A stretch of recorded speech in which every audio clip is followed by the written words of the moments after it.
All right, let's just get started. Okay. Great. So Aradia, and to catch everyone, just to clarify, what we're going to do today is go through a little bit of theory on polynomials, and then once we've gone through a little bit of theory, we've got 20 questions in this purple book, and we're going to go through all those 20 questions. And if you guys leave understanding all 20 of those, you guys will do very well, I think, in your exam. Okay? Great. So let's just begin. The first thing that I want to take you through, I'm not going to take you through the actual process itself, but just one thing about what we call polynomial long division. Cool. So long division, I actually only want to teach you one thing about long division right now, which is called the integer root theorem.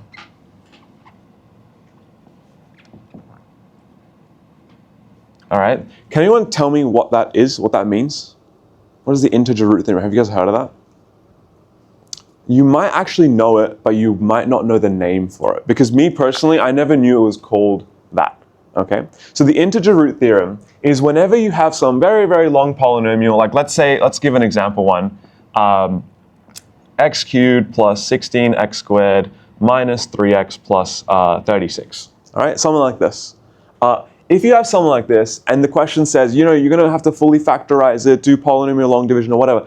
If it has, a beautiful little factorization, then it'll usually, or pretty much always actually, have one of its roots be a factor of 36, an integer factor of 36, right? So can someone tell me what are the integer factors of 36? Just yell them out. What do we got? 2, 6, 9, 4, yeah. 3, yeah. 12, what else? 18, I guess 36 too, right? Anything else that we've missed? Well, we haven't missed any on, I would say, this side of the number line, right? But what else could we check? The negative is very, very good, right? So we have to also check, -1, -2, -4, negative blah, blah, blah, right? Whenever we're doing polynomial long division, this is our first step, and I always didn't like it because it was like, it's just guess and check, But sometimes, especially in TheoremIt, it's kind of nice to just have guess and check, It's like a nice breathing space from all like the wacky other things that you have to learn. So, as my tip for you, whenever you're doing integer root theorem to try to look for a root, what I would do is always check 1, then -1, then 2, then -2, then 3, then -3. So work your way from the inside out, right? And if you do that, it's going to make your life a lot easier because usually, especially in the HSE and these kind of questions, the marker's actually pretty nice and they always like to have nice answers. So I think the worst I've ever done is have to sub in like maybe 6 or something like that. Because I always go 1, -1, 2, -2. By that time, honestly, I've usually just got it already, right? But that's it. That's okay. That's pretty much it for long division for now. And when we get into the questions, we're going to do some long division questions and we're going to practice a bunch of it. So the next thing that we want to quickly look at, again, we're going to do a lot of practice on it. So it's just a brief overview, is sketching. Okay. When I mean sketching, what I really want to talk about is I have a fully factorized polynomial like this. So the polynomial x is maybe, polynomial p with a variable x is like, let's say x minus 2, x plus 3 whole squared, x minus 1 cubed. Okay? When you have something like this, all right, there are a couple different things that we need to know, right? It's sort of like the recipe, right? And as we do more questions, we'll develop a better and better recipe. But for now, here's what I would look at when I see this if I wanted to sketch that, okay? The first thing that I'm going to do, step 1, is add all the powers. Add the powers. What I mean is, this bracket, what's the power of this bracket? 1. Yeah, it's like we don't write it, but it's kind of there every single time, isn't it? So that's a 1, all right? So for this one, it'd be a 1, plus there's a 2, plus there's a 3. So my total power of this in a polynomial is 6. We call it a polynomial of, do you guys know? Degree 6. Very, very nice, right? So a polynomial of degree 6. Then, after I've added the powers, the next thing that I'm going to do is I'm going to write down the roots, okay? So, identify my roots. How do you figure out the roots? Anyone tell me what the roots are? Yeah, it's always like the opposite number from that, right? Another way of thinking about it, which is a bit better, but you don't really have to, is do you guys know the null factor theorem? Okay, I'm seeing nods. I love that. All right, the null factor theorem is more proper, right? Because sometimes you're going to have a root like, let's put an example on here somewhere, like 2 minus x. And some kids will be like, oh, well, the opposite of 2 is negative 2, so the root must be negative 2. But it's not, right? The null factor of this little bracket right here is what does x have to be to make that bracket 0? So the x has to be 2. That's why the root is at 2. Yeah? And so yeah, if x was 2, that's 0. If x was negative 3, that's 0. And if x was 1, that's 0, right? So yeah, my roots are just 2, negative 3, and 1. Okay? Then what I'm going to do is I'm going to talk about the, I forgot the word for it. Let's call it the multiplicity of a root. Okay? I'm pretty sure that is the word for it. So multiplicity. Right? So we're going to basically talk about 2, negative 3, and 1. Let me put it in a little table. All right? So 2, negative 3, and 1. Okay? I want to know what is the multiplicity of each root. Can someone help me out with that? For 2, it's 1. Okay. Okay. Yeah, because I'm not that creative, and so they go in order. Okay. Yeah. So yeah, the multiplicity. All we did is we looked at those powers from before, right? The root that had a 2, the root that created that 2, well, that had a power of 1, so the multiplicity is 1. Okay. What does multiplicity mean for us when we're graphing? Yeah, exactly. It's like I would say it's the behavior of the root when it crosses the x-axis, right? So for multiplicity 1, let me speed through it a little bit. For multiplicity 1, we're going to go, what I say is cut straight through, right? So it's going to cut straight through like that when it meets the x-axis, okay? For multiplicity 2, what's a graph that we know that has multiplicity 2? Quadratics, right? And the name for a quadratic graph usually is parabola, right? But I mean, they're both correct, man. Don't worry. And what does a parabola famously do? It comes down and then it goes back up, or it bounces, right? I always like to say that it bounces off the x-axis. So that's what the multiplicity 2 graphs do. And then what about the 3 one? What's a graph that we know that does that? A cubic. And a cubic, I don't know, I just sort of say like, I just sort of squiggly line through it or something like that, right? And so it sort of does one of these weird things, right? I actually call it the dancing man, but I was too embarrassed to say that in front of you guys because I don't know you yet. But yeah, it's like, like one of these dance moves, yeah? All right, great. So we add the powers, okay? We find the roots, we get the multiplicity of each of the roots, great. What we need to know is probably just maybe one more thing, okay? Which is that what is the sign, okay? What is the sign? When I say sign, I mean if I multiply this whole thing out, then what would be the coefficient of the leading term? And I don't actually care about the number of the coefficient. I care about what? What do you guys think? Is it positive or negative? Very, very good, right? So if I multiply this whole thing out, well, this one's going to give me positive x's. I'm so not creative. I should have changed this. This is going to give me positive x's. This is going to give me positive x's. And this is going to give me also positive x's, all right? So if I multiply them all out, it's going to be positive. And so my sign is positive, yeah? And so when I go to graph this is pretty much all the information that I need, all right? So let me put it all together, okay? And I know we took a long time to really discuss it in detail or whatever, but really, this can be, 1, done in your head if you want, right? Totally doesn't need to be on the page. 2, usually I think it would take me like 3 seconds, right? But the more and more practice that you do, the faster and faster you'll get. To the point where, I mean, this is low-key my favorite topic in year 11, section 1, like graphing polynomials. So that's probably why I'm very fast at it, because I love practicing it. But yeah, if you get a little bit faster, and a little bit faster, and a little bit faster as you do more and more practice, you're going to get this down to be super, super quick, all right? So next up is literally just draw out your polynomial, your x and y axes, all right? Then I'm going to notice I've got the first and fourth thing. I'm going to notice that. This, what kind of number is this? Odd or even? Even, all right? And this is positive, okay? Now, what I would do personally is I would think, do I know any other graphs that have an even power? Say, parabola, yeah? And when a parabola is positive, where do its endpoints point? Both like this, right? The parabola literally looks like that, yeah? And so its endpoints point upwards both. And so what I already do is I say, because it's an even number and it's positive, my endpoints will both have to point up. And what I use that for is, it's like a sort of brain fart check, or it's like a check at the end of the question to make sure I got it right, yeah?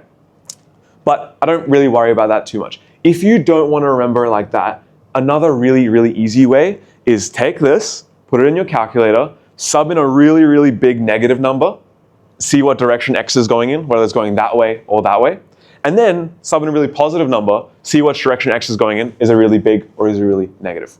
Yeah, does that make sense? So two different ways to figure out where the endpoints are going. Then I'm gonna put in my, my roots, which are 2, -3, and 1. Let's say -3 is here, 1 is here, and 2 is here. We happy with that? Yeah? Next up, what I'm gonna say is, it's time to draw it. I just need to remember that this one will bounce back.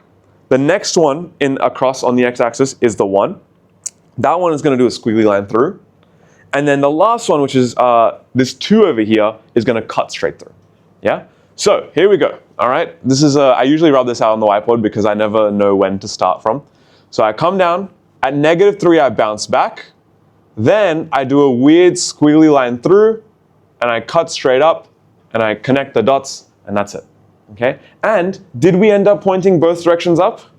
That means we did it right, okay? And that's pretty much it. After that, label your axes, your intercepts. Oh, I missed that one by such a tiny bit. I'm so sorry.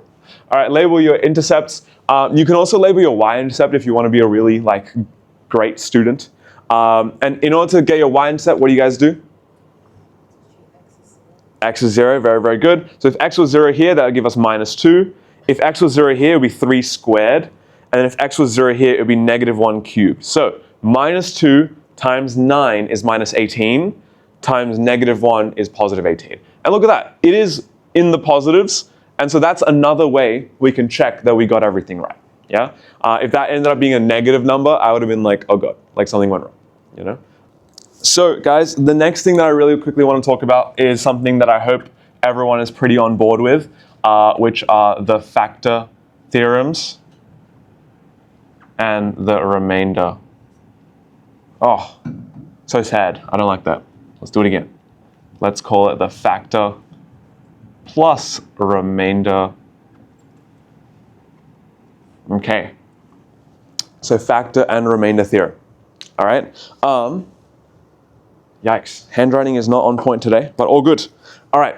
So for factor and remainder theorem, I think it's always a little bit of a debate whether you should start with factor theorem or you should start with remainder theorem, but you guys know it anyway, so it doesn't really matter.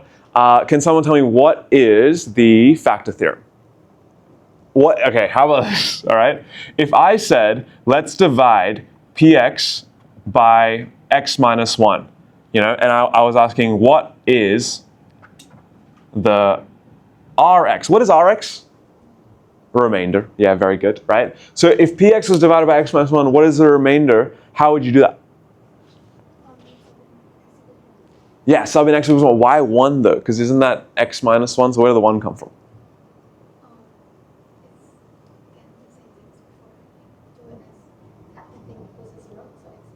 Exactly, it's the null factor, right? It's whatever x value would make this bracket into 0. Or I remember the easier way is opposite of that number is 1, right? But sometimes that can get a bit tricky, as I said before, right? So yeah, very good. And so the remainder theorem is basically remainder. Okay, so the remainder theorem essentially is that when if I wanted to do p of x divided by x minus a, then p of a would give me the remainder. Okay, if I just sub in the null factor here, which is a, subbing in a into my polynomial itself would give me the remainder. What if the remainder was 0? then it's a factor. That's just the factor theorem. All right? So the factor theorem really builds off of the remainder theorem. And we're going to do many, many questions on this, so don't you guys worry. The factor theorem is if I sub in some number a into my polynomial, and that ends up being 0, then it's kind of reverse. I can say x minus a is a factor. Okay, that's pretty much it. We all good with that? Any questions on this? How are we feeling? Good? All right, how are we doing for time? Not bad. All right, great. The next thing we're going to do is sum and product of roots.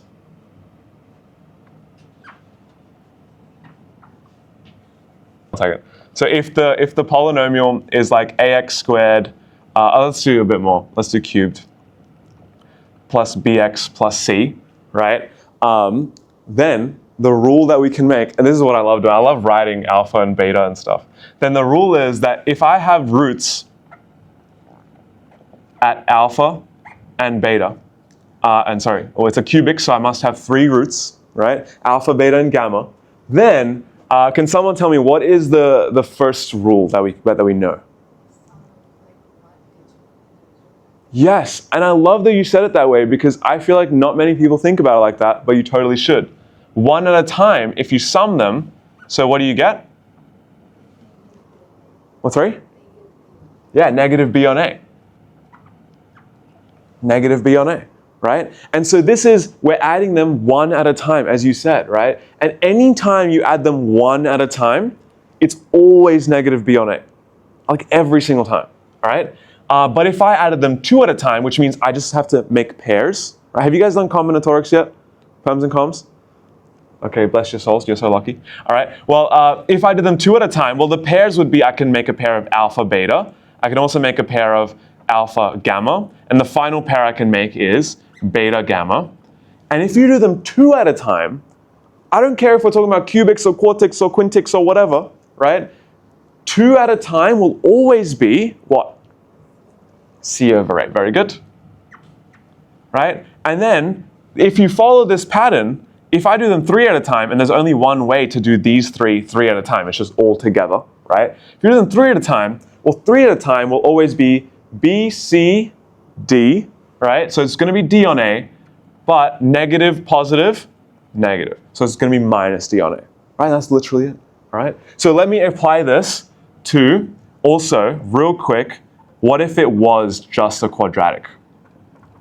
Ax squared plus bx plus c, right? Well, if you write it out like that, the roots, because it has a degree of 2, that means it must have 2 roots, alpha and beta, right? And so if I write out my roots are alpha and beta, well, I can add them like 1 at a time, or I can add them 2 at a time. There's not even 3, so I can't even do 3 at a time, right? But if I did add them 1 at a time, alpha plus beta, again, 1 at a time is always minus b on a, and 2 at a time is always c on a, right? So sometimes it's a little bit tricky to think in like the 1 at a time, 2 at a time, 3 at a time stuff. But when you really see is you're just saying how many of them are multiplying each other? Oh, it's 2. It's 2, 2, 2. That one's 3. Yeah? And here none are multiplying, so they're just singles, right? Or 1 at a time. Okay? That's pretty much it. This works for literally every single thing. And I really like it because you never have to remember different rules for different degrees. Okay? Okay, very, very good. Next up, let's do the last little bit. Actually, we kind of talked about it. So let's just quickly talk about multiplicity. I can't spell, bro. Multiplicity. This is why I stopped being an English tutor. Multiplicity. That looks right. All right, very good. So multiplicity, when we're talking about in the context of polynomials, is basically saying that if x minus 1 is a root, let's say, let me see how I want to say this. Let's say, okay, is a double root, let's say, of p of x, then what can you guys tell me now from that? Any ideas? Any takers? True. What I want to know is, what implication does that have on, yeah, you want to go? Yeah.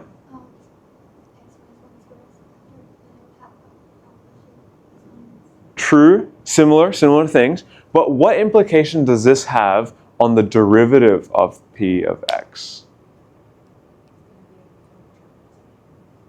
Not exactly. Not exactly what I'm going for. So, you know what? Let's leave it for now. All right. I'll give you a little hint. Basically, it's that if x minus 1 is a double root on the regular polynomial, then it's at least a single root on p dash x. Okay? But we will get back to that. And then I'll clarify that more with you guys later on. Okay? So I think everything else I felt that we were pretty much on board with. That's good. I think this is something that when we get to it at the end of the question booklet, we'll just sort of stop and take a minute and have another look at it. All right? Have you guys done differentiation at school? Oh. So it's probably not even in your exam. Fantastic. Okay, great. Maybe what I'm saying is a bit out of the scope. So, you know what? Don't even worry about it for now. Okay. So I'm just gonna roll this out so that if anyone is watching and they skip ahead to this part, that was never there. Okay. Nothing was ever there. Don't worry. All right, great. So now we go into the best part of the lesson, which is now we get into the best part of the lesson, which is let's do some questions. Okay. So does anyone have any questions of their own before I begin? We all good? So if we're all good, let's flip over to page number 1, and we begin off with example number 1. Let me just make sure that my booklet looks exactly the same as your booklet, because I printed this yesterday. Yeah, that looks about right. Okay, very good. So, let's begin. So, question 1 is find the quotient qx and the remainder rx when the polynomial px, which is whatever they've given you, is divided by x squared plus 1, right? So, when it's x squared plus 1 and they're asking for the remainder, unfortunately, good old remainder theorem is not going to help us, right? Because that divisor, that whatever it's called, the x squared plus 1 bit, is an x squared plus 1. It's not just a linear factor, right? So what we're going to have to do instead is one of my least favorite things ever, but important and necessary and very useful, is long division, all right? Sometimes long division will creep up on you in the middle of your HSC exam. It won't look like a long division question, but the only way to do it will be long division, and then you're going to thank your lucky stars or something that you remember it from your year 11 term 1 exam, you know? True story, not true story, as in speaking from experience. So let's write it out. X squared plus 1, okay, divided by. Can someone tell me, what do I have to think when I'm about to do what I'm about to do? Is there any considerations I have to make? Yes? They are from order from largest to smallest. Thankfully, in the question, they've actually already given it to us, but we seem to be missing something, right? Yes? Yeah, the cubed. And so because I'm missing the cubed, and I'm also missing x to the power of 1 as well, what do I do about that? Do I just, all good, run it? Yes, brilliant, right? Also a pro tip which I always forget to use is don't draw the surd symbol yet. Just write out your thing, okay? So x to the power of 4, and then because I'm missing an x cubed, I just add 0, or I can add 0x cubed, whatever you feel more comfortable with. Then minus x squared, and then another 0, so plus 0x, and then finally a plus 1. If you write that out before putting the division symbol, you can then know exactly how long the division symbol needs to be. So when we divide, what we're really asking ourselves is, what do I have to multiply x squared by to get x to the power of 4? You could also think about it as literally x to the power of 4 divided by x squared. Right? We're always concerned about this leading term. Okay? So what am I going to put at the top for this one? X squared, very good. And what the heck do I do with this x squared? Yeah, so really I times this x squared by everything over here, and I just sort of align them below. Yeah? So x squared times x squared, I'm going to get x to the power of 4. okay? X squared times 1, well, I'm just going to get, I'm sorry, I'm going to get x squared. And so I'm going to line that under the x squared. So positive x squared, okay? What about this middle bit that I missed? Do I do anything here? No, not really. I just put a, I can put a plus 0 or something like that. Great. So now what I can say is, okay, now that I've done that, put a big old line under that, okay? And then I can say, let's subtract, okay? So when I subtract, I can put brackets around it to make it more mathematically accurate, but honestly, I never did that in high school and no one ever talked about it, so it's all good, all right? But when I subtract, this x4 perfectly becomes 0. If that didn't become 0, you've done something wrong, okay? The whole idea of why we do this beautiful division over there is to make that 0, yeah? And so that should be 0. 0 minus 0, that's also 0. And then minus x squared is minus 2x squared. Okay, so now I'm here, all right? What I usually like to do is I like to pull down the next couple as well. So because this is a square, a quadratic usually has 3 terms, ax squared plus bx plus c. So I usually like to pull the next, like, a total of 3 terms down for that one, like that, okay? Just to write it there so I can minus very easily in the future. But now, we only really care about this first term, right? So we look at that first term, we say minus 2x squared. If I divided x squared, the x squareds would cancel, and I'm left with a minus 2. Yeah, negative 2, very good. And so I'm just going to put a negative 2 up here, okay? So if I multiply negative 2 by everything over here, I'm going to get negative 2x squared. Minus 2 times 1 is minus 2, so I'm going to line that up under the other number, and then, yeah, just a plus 0 in the middle. And if I subtract these, I'm going to get, well, the first ones are going to cancel. 0 minus 0 is just 0, all good. And then 1 minus minus 2 is positive 3. Okay? And at this point, I can no longer do 3 divided by x squared, right? Because that doesn't fit. And so that is my remainder. And so this whole polynomial, p of x, can be written as x squared plus 1, which is my divisor, right? I guess because I'm dividing by it. I never knew what those words really mean. And then x squared minus 2 is my quotient, I think. Those two honestly might be switched around and nobody cares. And then my remainder here is just 3. Okay, so that's pretty much it, all right? And so specifically they're asking find the quotient and the remainder. And so we want to always make sure we go back to the question, read it, and really find out exactly what they want, right? Because I think in polynomials it's very easy to like just get to some answer like this and or like that 3 or something and be like, yay, nice, I did the question. But they're actually asking for like little other bits, right? And so qx, what's our qx going to be? Yeah, it's like whatever was at the top, x squared minus 2. And what is our rx going to be? 3. It's whatever is left over there when you can't divide anymore. Okay, very good. So that's the answer. I would really, really recommend, now that you guys are in year 11, you're doing proper HSC mathematics, put a box around your answers, all right? It really helps the marker know where your answer is. And to be honest, it's like happy marker means like, maybe like an extra mark, you know what I'm saying? Like sometimes it's like a 4-mark working out question and you kind of only deserve 1, but they're like, it's all right, that tick, Maybe that's just me as a marker, but hey, sometimes you got to take what you can get, yeah? So let's move on to the next one. Question number 2. Are there any questions, by the way, for this one? Well, good? All right, so question number 2. Suppose x cubed minus 2x squared plus a. Oh, guys, hold on. Sorry, pause. I'm not meant to teach you this. And you don't have to learn this. But because I don't know any like your skill levels right now, or like how much you guys get in maths, if you're curious, if you guys are, not overachievers, but like, I don't know, if you just want to know how to do questions a little bit better to go a little bit faster, because 3 in it really is the exam of speed, okay? It's like, it's testing your speed. Let me tell you a quick trick to do this one very slightly faster, okay? Which is that because this question, p of x, what the heck is that? Rub that up. P of x is x to the power of 4 minus x squared plus 1, right? And my divisor again, I'm going to stick with that name, and it's going to have to be correct for now. My divisor is x squared plus 1. What do you notice about all the powers of x here? They're even, right? And because they're all even, you can do this one random trick, which is you can let u equal x squared.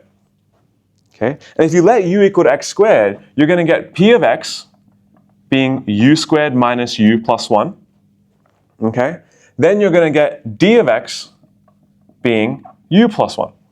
Right? This is all set up. You don't actually have to write much of that except for really that line in your working out. Right? So what would be my actual next step from there? Well, I want to express this one as my divisor times my quotient plus a remainder. Okay? So what do I mean? I'm going to express, let me cut this off. I'm going to express u squared minus u plus 1 as u plus 1 multiplied by something plus something. Okay? So like that. Now, let's use some deductive reasoning. All right? I can see that the coefficient of u squared, right, is 1. There's nothing there. Which means, and it's positive as well, which means my other bracket here, what can you guys tell me about what's in this bracket? It's got to be just a u and then something else. Okay? So maybe like a u plus a 1 or minus a 2 or whatever, right? Now, what I'm thinking is, so this is definitely quite tricky and very, very situational. So only really take this away if you really care about going super fast in an exam. It's not super necessary. Okay. My next thing that I'm thinking is, you guys remember when you're factorizing a quadratic, you have to look for numbers that multiply to the last number and add to the middle number, right? Well, the last number is a bit cooked because we're going to have a remainder, and that's going to change that last number. But what two things add to equal -1 if one of them is already +1? So what can I add to +1 to get -1? 1 plus what is -1? -2, yeah? And so in here, I'm going to put a -2. Because when I expand this, I'm going to get u squared, that's good, minus u, because 1 minus 2 is -1, so minus u, that's also good. And then I'm going to get a -2 instead of a 1. So what do I need to put here to make it a +1? I need to put a 3. -2, 3, -2, 3, and that's it. And so really, we skipped the whole ugly long division. Obviously, I wanted to teach you it first, but we don't have to do any of the long division if you notice that this is a special case and we can do special weird maths, okay? But remember, if you didn't understand what I just said, totally cool, this clearly worked anyway, all right? And it's honestly probably better practice in year 11 to just do long division than try to avoid it at all costs like I used to do, okay? Anyways, next question, we'll move on now. If you have any questions about that, feel free to ask me later when I make you guys do some questions on your own, right?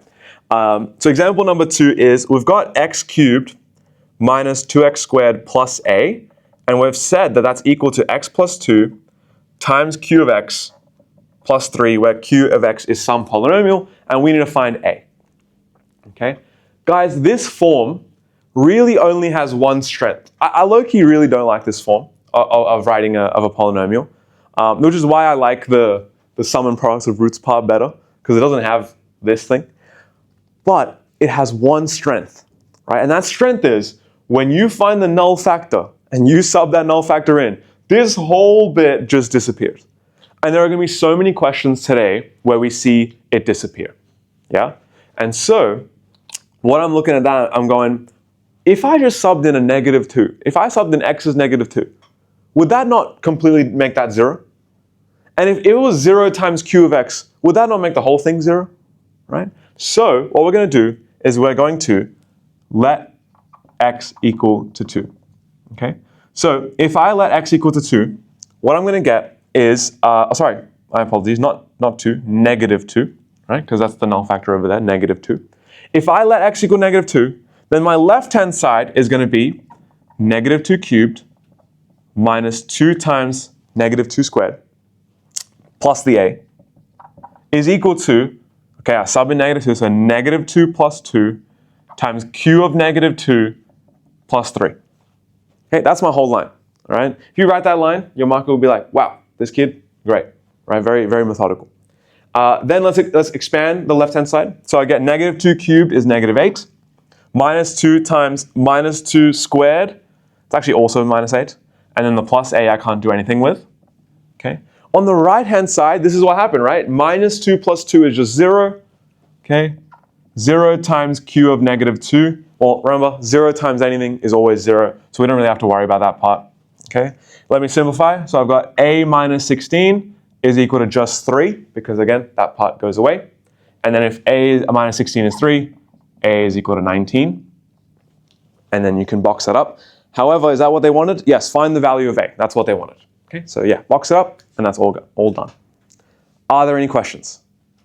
So remember, this form where you're expressing some polynomial as some factor multiplied by some quotient plus a remainder, the whole idea of this form, and the reason why we teach it to you is because finding the null factor of this little bit, right, and subbing that in across the whole equation is really, really, really useful, right? We're going to do some questions very soon that I used to hate when I was in high school, but that's just because I just didn't realize how strong just subbing in that null factor was. It's just so good, okay? But yeah, any questions on this? We all good? All right, I'm now going to rub out that. Usually in class, I would say if anyone wants to take a photo, you can, but also, you know, writing it down is better anyway. So, happy for me to rub it out? Okay, graphing, let's go. So question number 3, what I'm going to do is I'm going to take you guys through parts A and B, and then I'm gonna get you to do part C, and then we'll just see how it goes. Okay? So remember our oh, actually we're not even there. So using the integer root theorem, find a root of p of x. So what was the integer root theorem? We talked about it earlier. What do you guys think? What's the integer root theorem? Very good. Very, very good. And then actually, funnily enough, we ended up with 36 as well. So we've got p of x is equal to x cubed minus 7x squared plus 36. And so yeah, we need factors of 36. So remember, what we're first going to start with is always 1, then -1, then 2 is a factor, so 2, then -2, and then 3, -3, and so on. Okay? So can we begin subbing in and see how we go? -2 is a factor, very good, right? Here's how I would come to that even a little bit, I don't know how you did it, but I would come to it without a calculator because I just feel like picking up a calculator and like subbing stuff in, it's like I can't be bothered, right? So what I would do is I would say, well, firstly, if I did a 1, it would be like 1 minus 7 plus 36. It's not even close because the 36 is just so big. So I'm not even going to try -1 because it's like the 36 is so far away that it's not going to be possible. So then I did a 2, and I was like, well, with a 2, that's an 8, a minus 28, and a 36. Like, in theory, 8 plus 28 is 36, right? So, like, there's some sort of matching going on here, right? But the 2 didn't work out because it was positive 8 plus 36 that's too much for this little negative 28 to handle. So, if I did a -2, it probably would work. And that's where I would maybe even sub it into the calculator to just super verify, does -2 actually work? Very good. So if -2 is a factor, what am I going to be dividing by? Because I'm going to do my x cubed minus, oh, a bit too high. Let's do it a bit down. So x cubed minus 7x squared. Well, I'm dividing, so I'm missing that, so I need to put a 0x and a 36, right? So what is my divisor going to be? Can someone say? X plus 2, very good, right? It's x plus 2, not minus 2, even though minus 2 is our factor, or as our root, sorry, because we need to switch it, right? We need to flip the sign when we put it over there, okay? All right, so we've done long division, and for the sake of time, I want to get to all the hard questions. And so let me quickly do this. X into x cubed is x squared. Multiply that out. I get x cubed, x cubed plus 2x squared. If I minus those, I'm going to get 0 minus 9x squared, which leaves me with minus 9x up here. I bring down this 0x, and then I multiply that out. So minus 9x squared minus 18x. Subtract that 2, I get 0 plus 18x, bring down the 36. And I say x into 18x goes a positive 18 times, which is 18x plus 36. And look at that, we've got no remainder, right? We're very happy, okay? And so I can rewrite my polynomial px as x plus 2 times x squared minus 9x plus 18, okay? Now, do we need to do more integer root theorem and more long division? No, why not?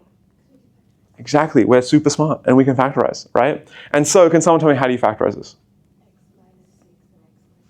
X minus 6, x minus 3, very good. And so my polynomial ends up being x plus 2, x minus 6, x minus 3.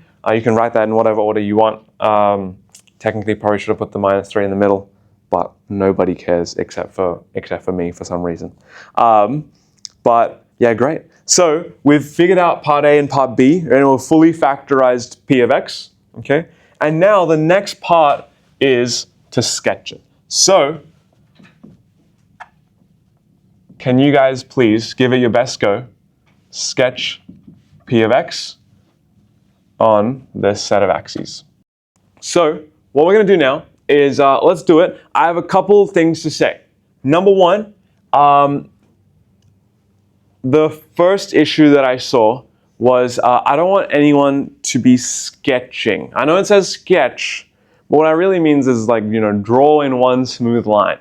But a lot of students will start like doing, like this. Because, you know why? It's because you guys don't believe in yourself enough, all right? You need to believe in yourself. You need to back yourself to just be able to draw it in one clean motion, okay? And if you don't believe in yourself, guess what? You might as well just do it, because if you start sketching it like a pencil drawing or whatever, like one of those art or something, whatever. If you start doing that, then what's going to happen is you're just going to get 0 even if you got it right. Yeah, like they'll just say, hey, draw, not sketch, and also it needs to be in pen. But for practice purposes, pencil is totally cool. But I'm just saying, when you're in the exam, it needs to be in pen. And so really, this topic is just a matter of, you just gotta bloody send it, all right? Just believe in yourself and just go for it, okay? So let's have a look. Our roots are -2, 6, and 3, all right? So -2, let's say, is here, 3, and 6 is over there somewhere. What's the multiplicity of all the roots? They're all just 1, all right? So it's all good. It's all just cut through, cut through, cut through. What's the power? 3, and is it positive or negative, the whole thing? It's positive. So what's a positive graph that we know? A positive graph of power 3. A cubic, right? And a cubic famously starts down here, ends up there, right? So it's the dancing man thing that I was saying, right? It starts from the bottom left, and it goes to the top right, yeah? So my graph is going to start down here and going to end up there somewhere, yeah? And I'm just going to cut through all of them, and so I'm going to get something like this. Boom. And then I label my axes, -2, 3, 6. What's my y-intercept? Boom. Fair enough. Oh, so true, the last number, huh? Honestly, I don't even use that trick. I should do that more often. Very nice, right? Yeah, so obviously, yeah, it's the last number over there. Or if you had it already pre-factorized, you just sort of ignore the x's and multiply the rest of the numbers out, which also gives you 36. So very good, guys. Awesome. Let's continue. All right. What's the time? 10:53. Perhaps we'll pick up the pace very slightly. So example 4 says, consider the curve given by blah, blah, blah. State the x-intercepts and multiplicity of each root. Find the leading term, blah, blah, blah. So what they're really doing is they're setting you up for the recipe, right? But if you feel confident, I actually want you to just try to just graph it straight away. Like, try to see if you can ignore part A, B, and C, and then just see if you can go straight to the graph. And of course, we'll talk about how to do part A, B, and C. But yeah, just see if you can kind of get by without them. All right, so everyone, look up at the board. If you wanna finish up whatever thing you're working on, that's fine. But let me go through it. Okay. So what I'm going to do is I've built this little table. Okay, but I want to show you how I would have done it without the table. Okay. You can totally use a table anyway, but it's kind of we're making this table in our brain. Okay. So when I graph this out, I'm going to look at the x-intercepts. Can someone tell me what are the x-intercepts going to be? -2, 1, and 3, because in the first bracket, if x was 1, then that bracket would be 0. The second bracket, if it was -2, it would be 0. And the last bracket, if x was 3, it would be 0. So I get -2 somewhere there, 1 is somewhere there, let's say 3 is somewhere there. Okay, so those are going to be my x-intercepts. I know that this one is going to be this is -2, so that's going to be a double root, right? The next one, 1, is going to be a triple root, and the last one is going to be a single root. In total, my powers add up to 6, so it's going to be an even number of powers. But can someone tell me, is the sign in front of the polynomial positive or negative? It's positive, yeah, because even though there's so many negatives, they actually all cancel out, right? And we'll get into that more deeply in 1 second. But because I know that, because I know it's positive and it's an even number, I know I'm going to start from here. I'm going to bounce back here. This is the important one. It's going to dancing man through there. It's going to squiggly line through there. And then it's going to cut straight through the last one. Okay, so that's what the graph's going to look like. All right, and I think our y-intercept is 12. And so we've got -2, 1, and 3. So that is how you can do it. Just reasoning it out one step at a time with yourself. You can do it with no working out. Okay, and that's what I would sort of suggest, that maybe after this exam, when you start really looking into practicing harder and harder for your yearly, for your HSC next year, whatever. Yeah, trying to think about it with with more speed in mind, I think really helps for a 3 in an exam. Okay. Anyways, back to the table. What I would have done is I would have said, well, hey, my roots are, there's one at -2, there's one at 1, there's one at 3. The multiplicity of each of them, I would have written that down. I know the multiplicity of my first one is 2, my next one is 3, and last one is 1. Okay, way more creative than my first example. And the behavior at 2 is always a bounce back. The behavior at 3 is always a dancing man. Okay, and then the behavior at 1 is always a cut through. Okay, so I can see when I came down to -2, I bounced back. When I came down to 1, I did a weird little squiggly line through, right? Some weird sort of like, I don't know, drifting or something, whatever. And then when I was at 3, I just sort of ignored it and went straight through. So that's sufficient working out as well. If we want to do one more layer of working out, right? So we're kind of like, instead of peeling an onion, we're like putting the layers of the onion back on, right? Because you can do it without just with no onion, but then you can also do it easier and easier the bigger the onion is, all right? I feel like that analogy is now got to stop. What we can also do is we can say that, okay, what else could we have done to help us, right? We could have definitely written down that the sum of the powers, which is, as you guys said earlier, known as the degree, is equal to 6, right? You can also really carefully say that, well, I have like 1 minus x cubed or something, right? 1 minus x cubed, 2 plus x squared, and then a 3 minus x. If I expanded this, well, this one would have given me a negative x. Like it would have given me a negative x cubed, and then something else, right? If I expand that bracket. This one would have given me I'll put the cubed here. This one would have given me a positive x squared, right? This one just has already a negative x and there's no power, so nothing changes. And if I multiply all of these together, those are going to be my biggest terms that I'm multiplying. The negative and the negative is going to cancel, that's going to give me a positive, right? So that's ending up with a positive. And so now I know my degree is 6 and it's a positive, which means I follow some positive even graph that I know. Yeah, and that's a parabola. So both the endpoints need to point upwards. Did we end up pointing upwards? Yes, we did. Yeah, and remember also, we figured out 12 was our y-intercept by multiplying the 1 cubed with the 2 squared with the 3. and that's also positive, and that was above the y-axis, above the x-axis. So everything working out, all these pieces are being put together nicely. What I would recommend in a 3-unit exam is, maybe not this one, because I feel like the time won't be too big of a constraint, I hope, but especially for trials in HSC and stuff like that, I would say try having this be your first working, right? And then everything around it is sort of you're checking your working, right? This will just help you go a little bit faster, but if you're not comfortable going that fast, bro, so totally fine. Do you, okay? Let's move on to the next question. Can someone tell me how we're going to do it? Because I don't know. I didn't learn polynomial inequalities. I don't know about you guys. How do we want to do this? What's the strategy that we're going to use?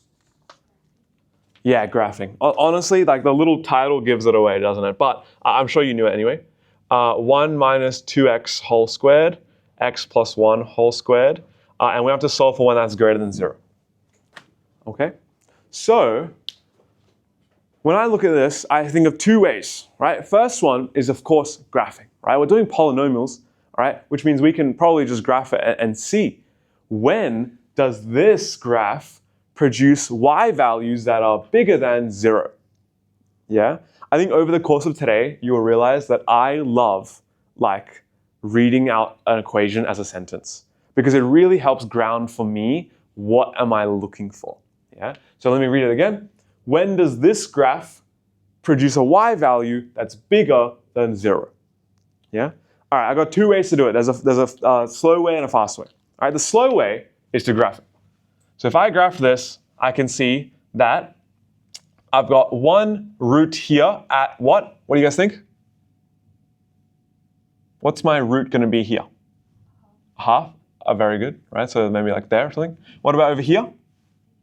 -1, so maybe like that. All right, and they're both double roots, so they're both like parabolic. Yeah, so they both bounce back. And so I'm going to get a graph that looks like this. Okay, so when was the y value greater than 0? Isn't it like everywhere? No. What the heck? What do you mean no? Where was it not greater than 0? Not in between, because in between, look, it bounced back. It was still positive, right? It was still bigger than 0. So here's -1, here's a half. But as you said, it's at the x-intercepts. Right at the x-intercepts is the only time where that graph actually touches 0. Everywhere else, it's above 0. Yeah? So when we talk about a graph being greater than 0 or less than 0, whatever, we're talking about this line here is 0. Everything above is greater than 0. Everything below is less than 0. Yeah? And remember, we're always talking about y values. That is the y value of 0. Everything above it has a y value bigger than 0. Everything below it has a y value less than 0. Yeah? So if I look at this graph and I say, well, look, this y value here. Can I get you guys to guess? What do you think that y value is right there? Oh, I'm so hungry. What do you think that y value is right there? I'll just pick a number. Oh, sorry? 4? Yeah, that's greater than 0. All right, what about this y value? 2, greater than 0. What about that y value?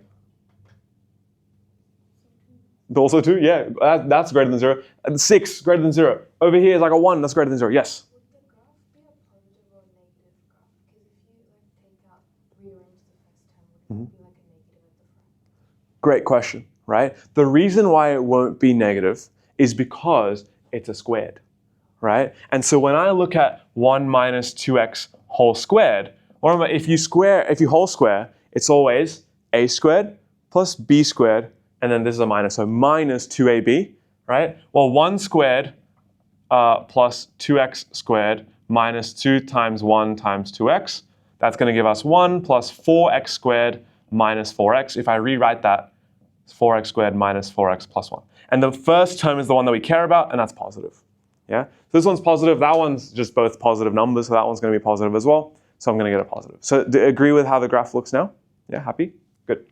Now, there's a faster way though, all right? It's not that much faster. It's kind of the same thing. But it's really noticing that the question, right? I don't even care about these numbers right now.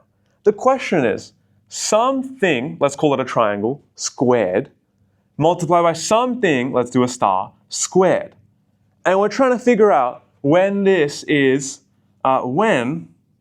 this thing positive, right? That's really what that question means, right? You guys agree with that? Guys, a square number, aren't they like famously never negative, right? Another square number, also never negative. And so the only time where this wouldn't be positive is when it's 0. You guys agree with that? Because these two can never be negative, especially when they multiply each other, never negative. But they could be 0, and that's the only thing that doesn't agree with that condition, right? Because that doesn't say greater than or equal to 0. And so because it doesn't say greater than or equal to, it just says greater than, we need to say, well, it's actually, the answer here is going to be all real x, what the heck is that? All real x except, yeah, that looks right, except whenever my graph is at 0, and when is it at 0? Those are really what are called roots, right? So we just look at the roots of this, which, as you guys already said, is a half and negative 1, right? So it's all real x except negative a half, just a half. Negative 1 and a half. So that's going to be my answer to this question. So there's two different ways of doing it. Okay. Again, I love doing the question correctly, but I love more when I can do the question quickly, because it just feels better, in my opinion. You know. Let's do the next one. I'm going to get you guys to do this, okay? But you only have a minute. All right, let's go through it. Here's what you got to know. All right, you can do it the fast way, which is just sort of send it one line. You got this. All right. However, there's a bit of a more proper way, right? Which is, I want you to realize that whenever we find the equation of a polynomial, it's usually in this kind of form. You know, we've got y, or px or whatever, is equal to a. That's an important one that a lot of people miss, right? A is just a coefficient we chuck outside to handle the y-intercept, to handle the positive negativeness of all of it. We just put a. Trust me, put a. You'll realize the need for it in a second.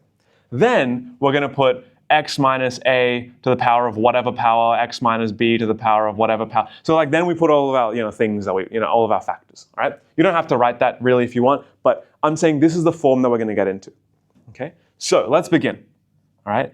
I'm going to keep the a because I don't really know about the a. Right? And then from left to right, we're going to start filling this in. Okay? So my first factor, I do x minus, always x minus, and then I just put in the x-intercept itself. So that is a minus 3, so I'm going to put in a minus 3. Okay? And then I ask myself, what was the behavior as it cut through? What do you guys think? It was, what, sorry? Linear, yeah, it just cuts straight through, doesn't care about bouncing back or doing weird dancing man things, and so it cuts straight through, and so the power is just 1, okay? And we build this out for every single thing, and then we cannot get it wrong, okay? The next one, what's the x-intercept? 0. So I'm going to do x minus 0. What's the behavior? Also linear, so the power is always just 1, all right? Next one, we've got 1, so x minus 1. What's the behavior? Bounces back, so power of 2, very good, parabola, yeah. And then the last one, x minus 4, okay? And then what's the behavior? Cubic, so power of 3, right? Dancing man, guys, come on. Use the correct terminology, please.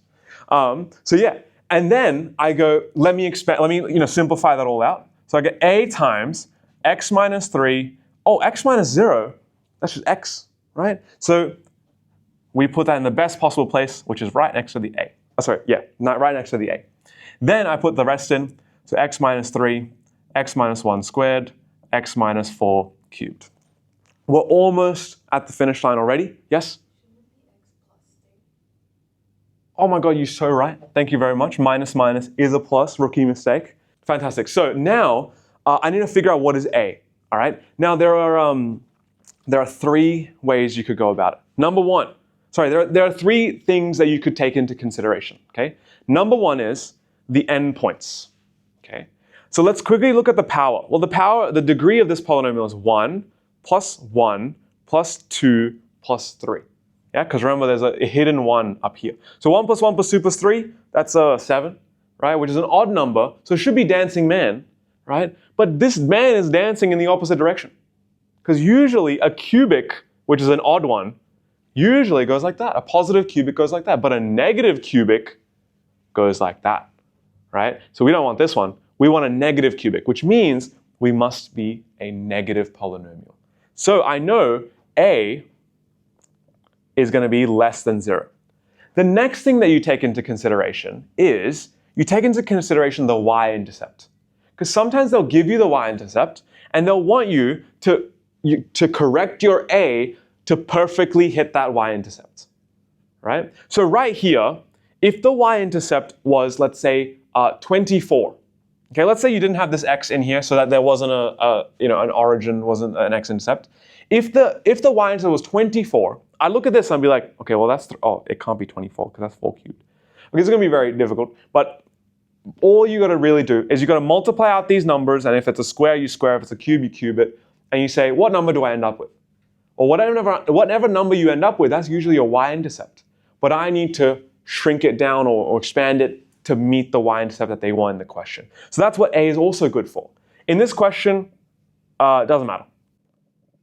And then the last thing that you got to take into consideration is the question said, find a possible equation, right? State a possible equation. It doesn't say like, find the one and true equation or whatever. You can do whatever you want, all right? So as long as you respect these two, you can make this whatever you want. And usually, if this one does matter, then you can't really have fun with the third one. But since it doesn't matter, guys, all we need is a number less than 0. Do you guys agree with that? Bro, we can literally choose like negative 10,000 if we wanted to. It's a possible solution, all right? This is so totally unnecessary and you don't need to think about it, okay? But sometimes, just for fun, if I had extra time in an exam, I'd be like, what's the biggest number I could write down right now? Because they have to mark it right, okay? This graph could be, it's not to scale, all right? So it could be, this y value here could be negative like 1 billion or something. I don't know, all right? They didn't say a y value scale, so whatever. And so finally, I'll just put my answer, usually in the HSC, I'll take it seriously. So I just put a -1. But, I could say like negative 10 x times x plus 3, x minus 1 squared, x minus 4 cubed. So negative 10, I could put a negative 110. But if we're being sensible, and also I realized I'm on video, so I should probably be more sensible, it's just negative, okay? So that's all you need to do. All right, are there any questions? Fantastic, spectacular. Let's move on. Okay, now we're getting into the factor remainder theorem stuff.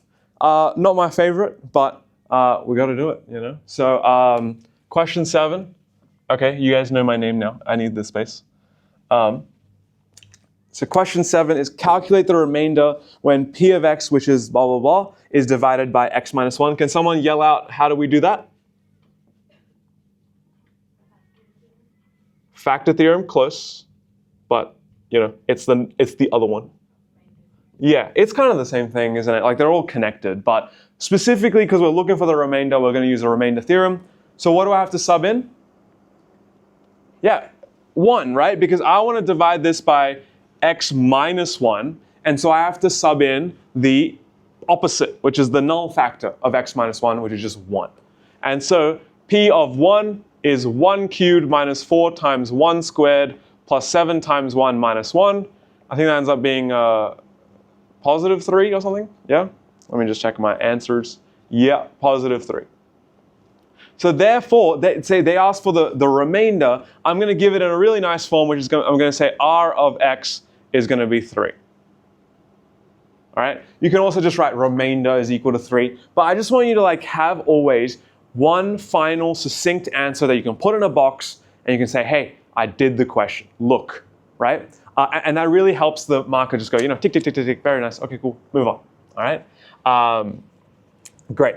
Part B, for what value of m is something, something, something divisible by x plus 2? So separate question. For what value of m is 2x to the 4 plus mx squared minus 2 divisible by, div by, x plus 2. So if something is divisible by something, what theorem can we use now? Now we use the factor theorem. Very good, right? And so it's really, remember, it's really the same thing, right? The factor theorem is just a happy little accident of the remainder theorem, to be honest, okay? So yeah, we're gonna sub in this null factor, which is -2. We're gonna sub it into there, and we're gonna say p of -2, which would be 2 times -2 to the power 4 plus m times -2 squared minus 2. If it really was divisible by that, then what should this equal? 0, exactly. When you sub in the null factor, you should equal to 0. And so let me expand that. 2 times -2 to the power 4 is going to be 32. -2 squared is going to be 4. So 4 times m minus 2 is equal to 0. So I get, therefore, I can say that 4m is equal to -30 and m is equal to -15 on 2. And so skipping a few steps, but it's just a little bit of algebra, okay? And that's all they wanted. They just wanted the value of m. All right. So any questions with that? So that's our first foray for today into factor theorem, remainder theorem. Let's do the next one. So the next one, can I fit it into that tiny little space? I think I can. All right. Let's get rid of this. Just need a little bit wider. So let's go for question 8. So question 8 says the polynomial 2x cubed plus ax squared plus bx plus 6 has a factor of x minus 1 and leaves a remainder of -12 when divided by x plus 2. So obviously I want to teach you guys polynomials, but I also want to teach you a little bit more on just like exam skills, as you hopefully noticed. When you read this question, I want you to notice that it's giving you, on a silver platter, it's giving you 2 bits of information. Can someone tell me what other 2 bits of information, extra info about the question are we being given? Can someone say? Fantastic, right? So what you've done is you've interpreted the fact that it says has a factor of x minus 1, right? So we need to take those words and we need to say, what does that mean in maths? If something has a factor of x minus 1, and we're doing polynomials, right? That means, as you said, p of 1 is going to be 0. Very nice. And there's the word and. It literally separates out the 2 bits of information. And leaves a remainder of -12 when divided by x plus 2. So what did you say for that? P of -2 is 12. So P of -2 is equal to 12. Fantastic. Okay, very, very good. So we need to be really, really good at taking the words written in a question and turning them into maths, okay? For those of you who guys will do FOINIT next year, obviously that will be very, very applicable, right? Just hard. You just got to be really good at reading and understanding what it means. But for those of you who don't do FOINIT and stick with 3-unit, 2-unit, well, in advanced maths, there's a topic called optimization, all right? And optimization is arguably the hardest topic in year 12 advanced maths, right? So for 2-unit.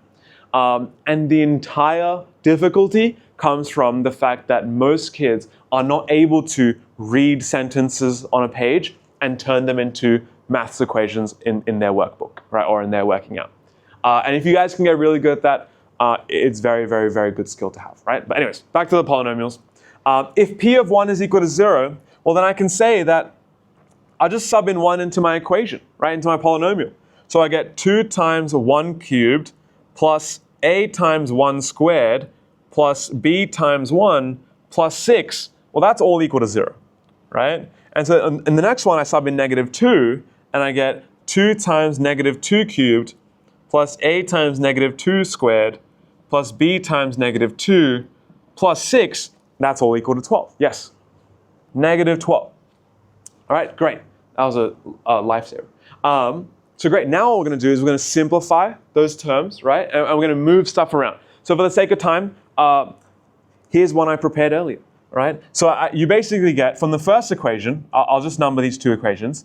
From equation number 1, you get a plus b is equal to -8. And from equation number 2, you end up getting 2a minus b is equal to -1. All right, and at this point, guys, this is a classic year 9/year 10 simultaneous equations question. All right, also they teach you it in year 11, term 1 for some reason. But yeah, and so here you can do simultaneous equations. We're going to add both of them, right? We're going to do process of elimination.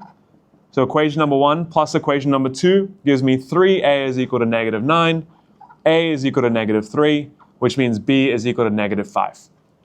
Okay, and when I was doing my working out, that's literally it. I was going to say when I was doing my working out, that's what I thought the answer was, but it wasn't. Blah blah blah. Nope, that's it. Okay, so it's just -3, -5, and that's pretty much it. So really, the only thing we needed to remember is, hey, if they're telling you information about factors and remainders, we're going to use the factor theorem, the remainder theorem to deal with it. Okay? Are there any questions? We all good? Okay, fantastic. Let's move on now. We've got, what question are we up to? 9. All right. This is like such a classic question. Like it'll definitely be in your exam, not probably. It'll almost definitely be in your exam. And then it'll almost definitely be in your trial exam, and then also in your HSC exam, probably in your year 11 yearly 2. They just love x squared minus 1 or x squared minus 4. They love this whole difference of 2 squares business, right? And so a polynomial px has a remainder of 3 when divided by blah, blah, blah, and p of -1 is equal to 2. And usually the mistake that I always make is saying, cool, I must use that information right now and and read the rest of the question later.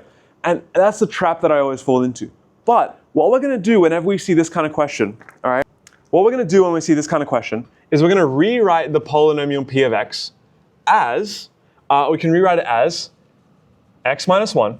Actually, we can rewrite it as x squared minus 1 times some quotient plus some remainder. Okay? Let's let that be our first line. Okay? If that's our first line, we notice that x squared minus 1 is just difference of 2 squares. All right? But also, can someone tell me what form does my remainder have to take? What form does my remainder have to take? This is quite tricky. It's sort of a memorization-y question. Some theory that you need to know. What do you guys think? So, here's the theory on the side. All right? When you divide by a polynomial of degree n, right, whenever you divide something by a polynomial of degree n, what's the degree here that we're dividing by? 2. Everyone agree? That we're dividing by something of degree 2. Whenever you divide by of degree n, then your remainder has degree what? Does anyone want to guess? N minus 1. Very, very good. N minus 1. Oh, what the hell? Okay, n minus 1. Super important rule that we have to remember. Okay, and then when we write it like that, what we really want to say is, well, okay, p of x is equal to x squared minus 1 is just x minus 1, x plus 1. Qx, I'm going to leave it like that. All right. Instead of Rx, I'm going to say, well, I'm dividing it by x squared, so that's degree 2. That means my remainder must have degree 1, which is linear. And the most standard linear form, the general form for a linear is ax plus b. Okay? If it was, so let me just show you some mappings. So if n was equal to 1, then I'm dividing by x minus a, and my remainder, sorry, let's say x minus h or something. And then my remainder is always going to be just a constant, right? Because the thing lower than a degree 1 is a degree 0. And there's no x, yeah? If my n was equal to 2, then if my divisor is going to look like, ax squared or something. Oh, goodness. I always do this myself. Like x squared minus h or something like that. Then my Rx is going to be ax plus b. Okay, then going down the list of Rx's, I've got my other Rx could be ax squared plus bx plus c, and then ax cubed plus bx squared plus blah, blah, blah, blah. To be honest, you'll never need past that one. Okay, even this one is like really rare, I would say. Like I've only ever seen it in 1 or 2 questions ever, and then they sort of hold your hand through working it out and stuff like that. But this one, this one especially is where the tricky part comes in. This one's not too bad to deal with usually. All right. But yeah, really, really please remember that when you're dividing by x squareds and stuff like that, your remainder is going to have that form. Okay, great. So if my remainder has that form, then this is my equation. Okay, and remember, what's the strength of this form? The strength of this form is I can sub in numbers into here, the null factors into here, and that whole thing just disappears. Yeah, so great. Now let's sub in p of 1. P of 1 is going to give me 1 minus 1, that's 0. 0 times this is just 0. And if I sub in 1 into there, I get a plus b. And guys, from the question, what should p of 1 equal? Yeah, good, because when I divide by x minus 1, I get a remainder of 3. So now I know that a plus b is equal to 3. Then I can sub in p of negative 1, and that's going to be, if I sub in negative 1, that one's going to be 0 now. Something times 0 times something, that's 0 as well. And then if I sub in negative 1 there, I'm going to get minus a plus b is equal to, what should it equal to? 2, very good, right? And so this is my other equation. And here, if I add these two equations, I'm going to get b is equal to 5 on 2, which means a is equal to, I believe, just a half. And so finally, they're asking for find the remainder when the polynomial is divided. And so my remainder, rx, which is usually ax plus b, is now half x plus 5 on 2. Okay, so my remainder is half x plus 5 on 2. Put that in a box, and that's your answer. Okay, and that's the process anytime you see that kind of like, oh, something is divided by x squared minus 1 or x squared minus 4 or something like that. You just take it really one step at a time, express it in this form first, and once you're in this form, use the information the question gave you to make a simultaneous equation, and then you're off to the races. Okay, any questions on that? Hopefully that's okay. For me, that was the hardest question in polynomials, all right? Every exam, bro, before every single exam, I would revise that question because I'm cooked. If it's in the exam, I'm doomed. All right, I cannot do it. And so I have to study it every single time because I didn't really understand what to do. I never really got that this form is just so good because when you use that information the question gave you, this whole bit here just becomes 0. I didn't even clock that until like way later, until when I started teaching. Okay. All right, let's continue. Okay. So example number 10. We're now about to be halfway through the book. Let me rub out this stuff. You guys write that down so I can rub it out in a second. All right. So while I rub this stuff out. So example number 10. This is where, yeah, I think it starts to, again, it's picking up the pace in difficulty. So question number 10. A monic polynomial p of x of degree 4, important that I said monic, so important that they bolded it for you. A monic polynomial px of degree 4 has zeros 2 and negative 2. Find the general form of px if p of 0 is equal to 4 and the remainder is 3 when px is divided by x minus 1. So they gave you a bunch of information basically. All right. So what we're going to do is we're going to say that, all right, well, if usually the general form is like, ax to the power of 4 plus bx cubed plus cx plus d, all right? Oh, sorry, there's a squared dx plus e or something like that, all right? But this is not the form that's going to help us to do this question the best, all right? Because you could start it though, right? And there's two branching off ways you can do it, okay? Number one is say, the first bit of information the question gave me is that a is 1. Because it says it's monic, right? So you can say, all right, therefore, a is 1. Then you can say, oh, there's a 0 at 2, right? So then you could sub in 2 and you can get a giant equation. You can sub in negative 2, you get a giant equation. You can sub in 0, and you know that's equal to 4, but you get a tiny equation. You actually find out what e is. Great. Then you can sub in, 1, and you get another giant equation probably, and whatever. So you can do all that, and you get, a few, I think 3 simultaneous equations. A is 1, e is 4, and then you can solve simultaneously. But screw that. All right, we're gonna do it in a better way. All right, I'll show you the better way now. By the way, if anyone does genuinely want me to do it in that other way, I totally can. Or like you can do it now. I'll come check you're working. or whatever you want. Okay, I really actually don't mind, but I just want to show you a faster way. Okay, instead of writing in this form, I'm going to say, well, they're clearly saying that I can write this monic polynomial like x plus 2 times x minus 2 times something else, right? So I could say that I could times it by ax squared plus bx plus c, like there, right? And then if I times this all out, that'll make a quartic, right? One thing I actually know is that a, what's a? It's 1 because it's a monic quartic. So x times ax squared needs to just be x to the power 4, so a is probably just 1, right? So in fact, I can even make that simpler, and I can say it's actually just x squared plus like px plus q or something like that. Right? Just 2 variables that I got to figure out. Okay? You can write it however you want, by the way.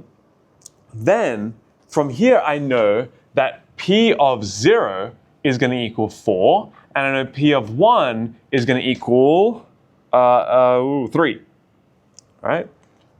So I just sub them in, right? When I have p of 0, I'm going to get 0 times 2 is 2. Sorry, 0 plus 2 is 2, lol. 0 minus 2 is minus 2. And then if I sub in 0 here, I'm just going to get 0 plus q. So I know that, well, I know this is equation, and I'll come back to it later. Okay? Then if I sub in 1, I get 3. So let's sub in 1. 1 plus 2 is 3. 1 minus 2 is negative 1. 1 squared is 1. P times 1 is p plus q is like that. Okay? Pretty sure this works. I only kind of half did it. Then let me simplify both those equations. So if that's equation number 1, that's equation number 2. I'm going to, equation number 1 is 4 is equal to 2 times negative 2 times q, so minus 4q, and therefore q is equal to minus 1. All right, great. So we already know what q is. Very nice. Then equation number 2, I've got 3 is equal to minus 3 times 1 plus p plus q. But what's q, guys? Minus 1, right? And so what's 1 minus 1? 0. And so that just leaves p. So when you expand this whole thing and you sub that q as negative 1, you're actually just going to get negative 3p. Okay? So what's p equal to? Also minus 1. Yeah? So now I've got p and I've got q. That's my original equation. I'm basically done. All right? So therefore, I know that my actual polynomial is x plus 2, x minus 2, and then x squared minus, well, p is negative 1, so minus x. Q is negative 1, so minus 1. Like that. Okay? If you expand this out, you get x to the power 4 minus x cubed minus 5x squared plus 4x plus 4. Okay? So a little bit of a cheaty method, but it's way faster than doing all those expansions, I think. All right? But yeah, they're totally fine to do as well. Oh, I forgot that there was a mic here. I kept tapping it. That's it. Okay, any questions on that? So if we have time a little bit later, I'm happy to run the other one as well. But yeah, again, you do whichever one you're more comfortable with. When is your exam, by the way? Wednesday, week 10. So what week is about to start? 9? All right, so it's in like 1.5 weeks. You guys have enough time to practice this. So yeah, try to think about this method. And anytime you see a question where you might be able to use it, try to give it a go. Right? So I would say anytime there's a really long simultaneous equation where you have to figure out A and B and C and D and E, instead of figuring all that shit out, maybe just be like, I don't know, maybe there's some other way that can make it a slight bit easier. Is that cool? Very good. Let's move on. Oh, this is a cool question. I love when the questions look like that. I don't know. So x to the 99 minus 99 is divided by x squared minus 1. Guys, remember, when we divide by x squared minus 1, and when we divide by things like that, what form are we going to write it in? How are we going to express it? Yes, in what? I think you said one of you guys said something? The quotient remainder form, yeah, I guess that's what it's called. I didn't even know that, all right? It's just that one with the quotient and the divisor and the remainder at the end as well, right? So remember, I'm talking about the polynomial is equal to, I think you usually put the divisor first, and then the quotient plus the remainder. This is the form that I'm talking about, right? Whenever we divide by things like that, we're gonna consider this form first, okay? So if I write that down, I've got x to the 99 minus 99 is equal to divisor is x squared minus 1. Quotient, I don't know, all right? And then the remainder is, remember, what's my remainder going to be in the form of here? So the divisor is degree 2, which means my remainder's form is ax plus b. Very good. Okay, cool, all right. And then as you said very correctly, x squared minus 1, that's just difference of two squares. And so I get x to the 99 minus 99 is actually x plus 1, x minus 1 times qx plus ax plus b, all right? And now, we don't even need to know anything about like remainders or anything, because guess what? We have the polynomial, right? And so I can just straight away sub in the thing that makes that one 0 and the thing that makes that one 0, okay? So let's sub in -1 first. If I sub in -1, I get -1 to the power of 99 minus 99 is equal to, remember, I'm subbing in a null factor, right? So all of this is going to become 0.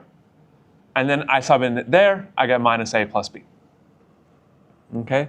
So therefore, I end up with, I guess minus 100 is equal to minus a plus b. That's my first equation. I want you guys to complete the whole question from there, all right? It should not be too bad. So take a minute or so, see how fast you can get that out. Okay, so I'm gonna go through it. You know what I love? Like when you guys, whoever of you finished the question, whenever you guys finish the question, you like calmly put your pen down. Back in my day, all right, people would like slam their pens down to be like, I finished first, screw all of you. But I love that you guys put it down so nicely. So the next thing I'm gonna do is sub in the other one. So I subbed in the null factor for this, right? Remember, the whole point of the whole strength of this form is when you sub in the null factors of dx, which is x squared minus 1, which became this. When you sub in the null factors, it's really useful because it disappears, right? So I subbed in the null factor over there, which is -1. Now I sub in p of 1, all right? When I sub in 1 here, I get 1 to the power of 99 minus 99 is equal to, all of this becomes 0 plus a times 1 plus b, right? So therefore I know that here, 1 minus 99, that's minus 98, oops, minus 98 is equal to a plus b. And if you solve this simultaneously, again, it's not a simultaneous equations lesson, but if you solve this simultaneously, you can do it so by adding both sides, right? If you add both sides, you get b plus b, because the a's cancel, so you get 2b. If you add this side, you get minus 198. So therefore, b is going to be minus 99. A is going to be, well, minus a plus b is negative 100, so a has to be 1, okay? And so, is that my final answer? Can I box that up and leave it? No, why not? Yeah, I need to find the remainder, right? The question is about asking for the remainder. So the remainder is normally in form ax plus b, and this one it's going to be just x minus 99, all right? So put in rx, box it up, and there you go, okay? Are there any questions? How do we go for that one? Okay, everyone good? All right, let's continue. Yes, we're here. We've arrived at sum and products of roots. Thank God. So yeah, great, let's do it. So example 12, we've got, let alpha, beta, and gamma be the roots of the equation x cubed minus blah, blah, blah is equal to 0. Find the values of sum of roots 1 at a time, sum of roots 2 at a time, and or the product of roots, right? All 3 at a time, basically. So let me write out the equation. We've got x cubed minus 3x squared plus 3x minus 7 is equal to 0, all right? Find the value of alpha plus beta plus gamma. Can someone remind me? 1 root at a time is always negative b on a, right? Negative b on a, and so in this question it's going to be -3 on 1. Sorry, -3 on 1, which is just 3. Okay, very good. The next one, 2 roots at a time, alpha beta plus alpha gamma plus beta gamma is always C on A. And so that's going to be C is 3 over 1 is just 3. Okay. If you find this a bit tricky, one tip that I have is always rewrite the polynomial. Like next to it, write out the general form, which is that ax cubed plus bx squared plus cx plus d, right? Or if it's a quartic, then you write out the quartic general form. And it just usually helps us like map which letter corresponds to which number. And remember, the real trick of polynomials questions in sum and products of roots is when they make one of those letters disappear. Like for example, if this question didn't have a 3x, then a lot of kids will forget that the 3x should actually be there and the coefficient of it is still there, but it's just 0. All right, and the last one is alpha beta gamma is minus d on a, which is going to be minus 7 on 1, which is just 7. All right, so great.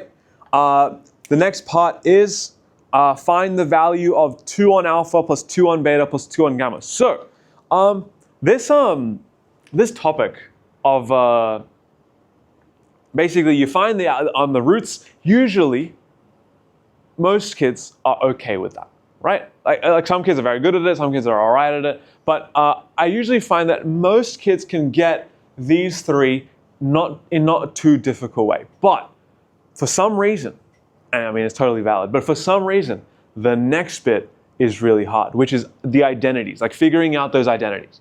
So this one asks for 2 over alpha plus 2 over beta plus 2 over gamma, right? That's it. And what ends up happening a lot here is like kids will try it one way and they won't get it. They'll try a different way, they won't get it, and they won't get it, and they won't get it, and they'll sort of give up, right? What we need to do is we need to just practice keeping a few principles in place that we can try every single time, right? And so if there's separate fractions, our principle is add the fractions first, okay? So let's try that. Every time we get a polynomials question like that, we're going to add all the fractions up together, all right? So if I add these fractions, then what's my lowest common denominator? Or what's my LCM, lowest common multiple for the denominators? It's just, you just times them all together, right? So if I times them all together, my denominator is now alpha, beta, gamma, right? But what does this denominator need? It's only alpha, so it needs a beta gamma, which means I need to multiply the top by beta gamma. This one needs an alpha and a gamma, so I need to multiply the top by alpha and gamma. And similarly, this one needs an alpha beta, so I need to multiply the top by alpha beta. What ends up happening is I end up with 2 beta gamma plus 2 alpha gamma plus 2 alpha beta. And if I factorize that 2 out, I get, with a little bit of reorganization, I just get my sum of roots 2 at a time, right? So I get 2 times 3 all over 7, which is 6 divided by 7, okay? No one make a joke about that. I have to oh God. It's so hard to avoid, you know? And someone wrote this question for me. I feel like they knew what was gonna happen. Anyways, I don't know what you guys are talking about. Anyways, let's move on. Alpha squared plus beta squared plus gamma squared is a very, very common, a common identity. Like this one is so common, like you will be asked, okay? And so, it's almost a good idea to memorize the answer, but I would say, as someone who's a firm believer in never use the formula sheet if you can avoid it, right? I think the formula sheet, literally, it's there to make you, for want of a better word, I can't think of a better word, so I'm just going to say, the formula sheet exists to make you dumber, okay? Because it's there, and then kids are going to be like, I don't need to know it. All good. I'll just look at the formula sheet. All right? I know this from experience because I did my entire physics exam off the formula sheet. All right? I just rejected learning physics, and I went, I got this. And I literally just read off the formula sheet, and I was like, how do you answer this question? It's like some 6-marker little mini essay or something. I looked at the relative formula, and I was like, if I just put this formula into words for this many lines somehow, I'll probably get 6 marks or whatever. And I did every time. I don't know. Best subject ever, okay? You guys should have taken physics if you didn't already. But for math, I really did feel like I was a dumber physics student because I wasn't learning and I was relying on that formula sheet. Obviously, that's an extreme example. I'm not saying you guys are doing that for maths, but I would still say try your best to not rely on it, because what that does is it makes you always write it down yourself, recall it from memory, and you're forming those neural pathways in your brain that whenever you need that formula in the future, you'll immediately know it, right? There's a bunch of other reasons for it as well, but just know it. Anyways, if I'm squaring all of them, guys, the easiest way to get there is just square the sum of all of them, right? So if I consider alpha plus beta plus gamma whole squared, what am I going to get? Well, again, for the interest of time, I'm gonna let you guys expand it yourself, but I'll just tell you what the expansion is. You're gonna get alpha squared plus beta squared plus gamma squared plus 2 times alpha beta plus alpha gamma plus beta gamma. Okay, so that is an identity that you can memorize if you want. But remember, as I was saying, I try to avoid the formula sheet, so I have enough things to memorize. So I try to avoid memorizing more things. So I would just do that in the exam. It doesn't take too long, and it's good practice, all right? Anyways, if I rearrange this, I get alpha squared plus beta squared plus gamma squared is equal to, so that stays there. This thing will come to this side, and I'm going to get alpha plus beta plus gamma whole squared minus 2 times alpha plus alpha gamma plus beta gamma. All right? And therefore, alpha squared plus beta squared plus gamma squared is going to equal sum of roots 1 at a time, which is 3 squared, plus, minus 2 times 2 at a time. So minus 2 times 2 at a time was also 3. So it's 9 minus 6, which equals, not 6, bro, what? Come on. It equals 3. Okay? So that's it for that question. All right? So if you're someone who really struggles with this like sum and products of roots, finding the identities for them, totally understand. There's just a few principles you can put in place. If you always do those things, it'll help you out a lot, right? So again, number 1, you see different fractions, just add them together, all right? Let that be your first step. If you see multiple brackets multiplying each other, after the fractions thing, you multiply those brackets together. If you see that you want squared, just square them, all right? Just square them, see what happens. If you want cubes, just cube it. All right, you'll probably get something really ugly, but you'll get the answer, right? So yeah, after that, guys, it's like how much do you trust your algebra, right? And at the end of the day, we're in year 11. So if you don't trust your algebra, you got to work on that. Algebra is really it's a super critical thing. Let's do 13. So alpha and beta are the roots. Also, alpha, beta, gamma are the roots of 3x cubed plus 8x squared minus 1 is equal to 0. We want to find something. I don't care, all right? I don't care what we want to find. First things first, let's write out those 3 rules that we've got. Sum of roots 1 at a time, 2 at a time, 3 at a time, right? So what's wrong with this, by the way, guys? Can someone tell me? It's missing the x. Very good. So I'm going to rewrite it as plus 0x plus minus 1 is equal to 0. Thank you.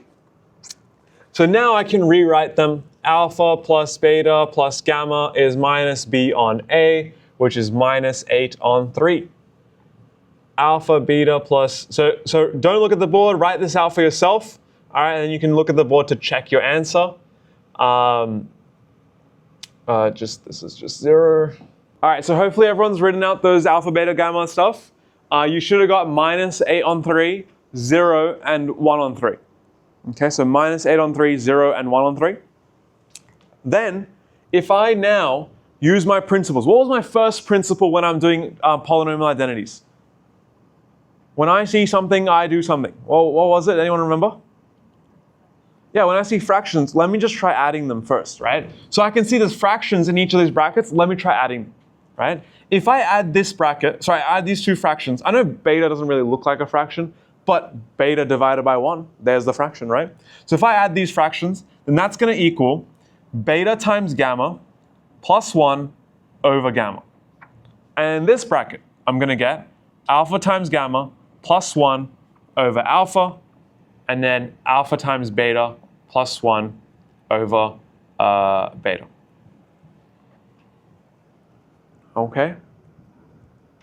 So if you want, from this point, give it a go. All right? Take another, like now that we've got a couple of questions that we're going to have to skip, take a couple of minutes and see how you go for that. Well, let's go through it, all right, together.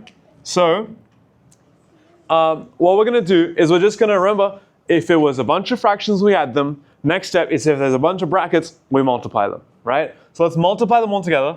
Really ugly numerator, oh God. But the denominator is nice, right? Alpha, beta, gamma. We know what that is equal to.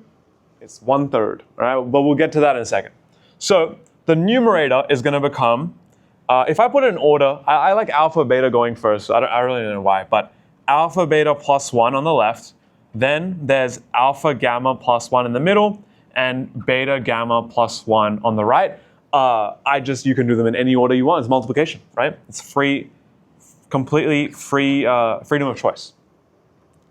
So now I just got to expand them. Sort of tucked in this weird corner. I feel like I should just, you know what? I'm going to write over there because we've only got like 3 questions after this one. So let me write that down one more time.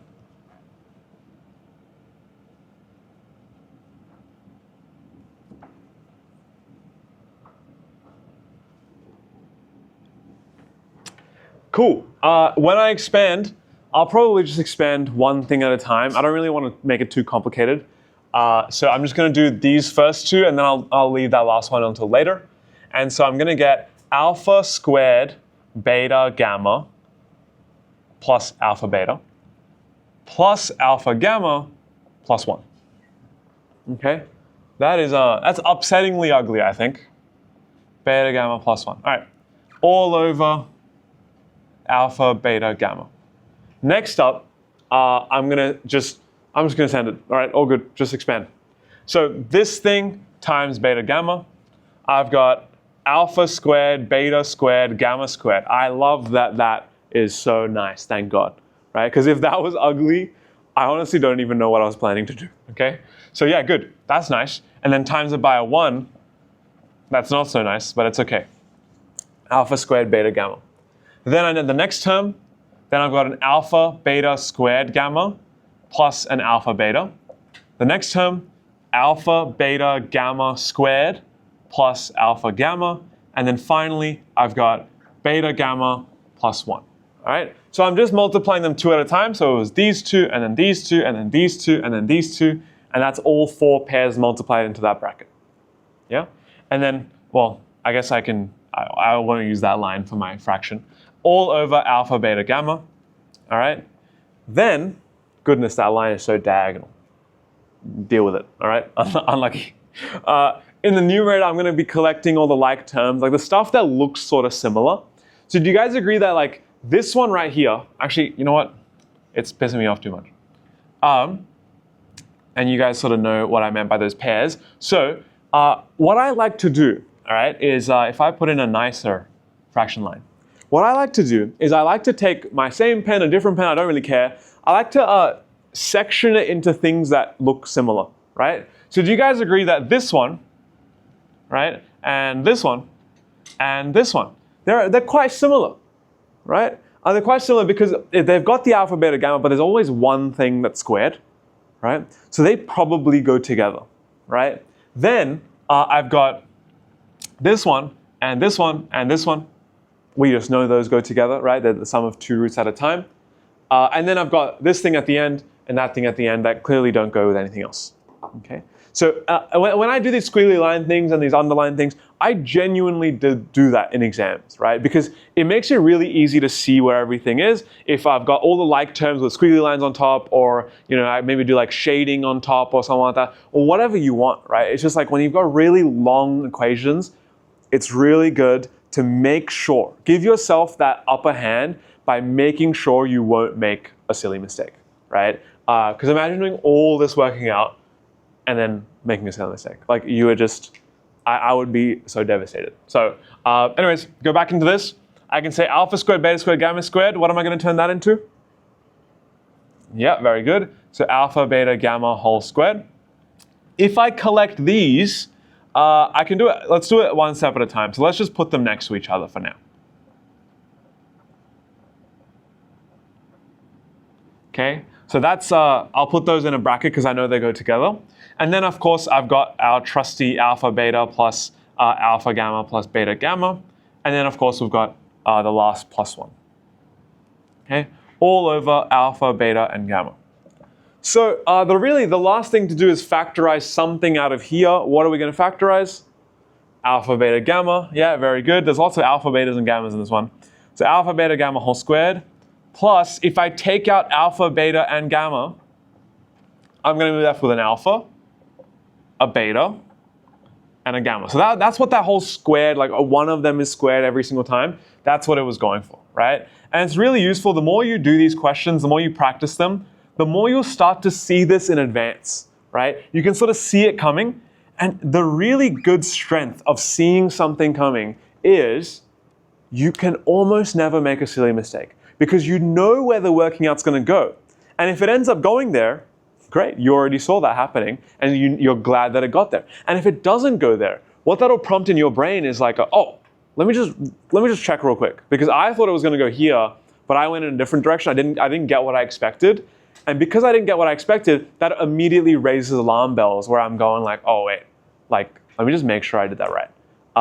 So yeah, I'd really suggest practicing with intention. And every time you're practicing, I want you to start thinking a little bit ahead and being like, how can I try to predict what's going to happen? Can I recognize any patterns with something I've seen before? Stuff like that.